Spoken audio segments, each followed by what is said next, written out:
Assalamualaikum warahmatullahi wabarakatuh.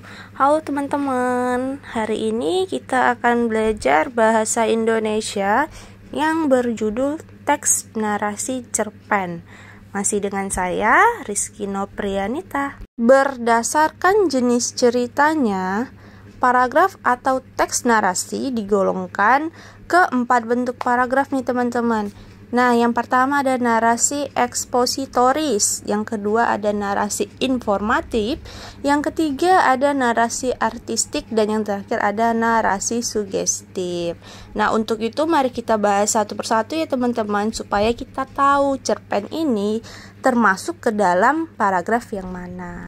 Oke, yang pertama kita akan bahas paragraf narasi ekspositoris adalah jenis teks narasi yang dibuat secara informatif dan jelas.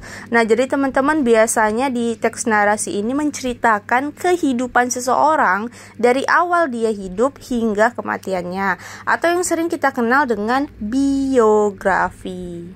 Lanjut, jenis paragraf yang kedua itu ada narasi informatif, yang artinya karangan yang bertujuan menyampaikan sebuah informasi dengan tepat mengenai suatu peristiwa atau kejadian. Jadi dia nggak dari awal hingga akhir teman-teman, hanya pas peristiwa atau kejadiannya aja diceritakan. Next, jenis paragraf berikutnya adalah narasi artistik.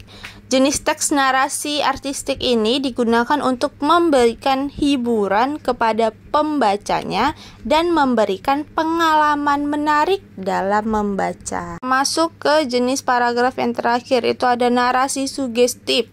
Bacaan atau sebuah cerita dengan tujuan biasanya adalah memberikan sugesti kepada pembaca agar mempercayai suatu hal. Jadi pembaca ini dibuat seolah-olah melihat dan mengetahui masuk dari bacaan yang diberikan.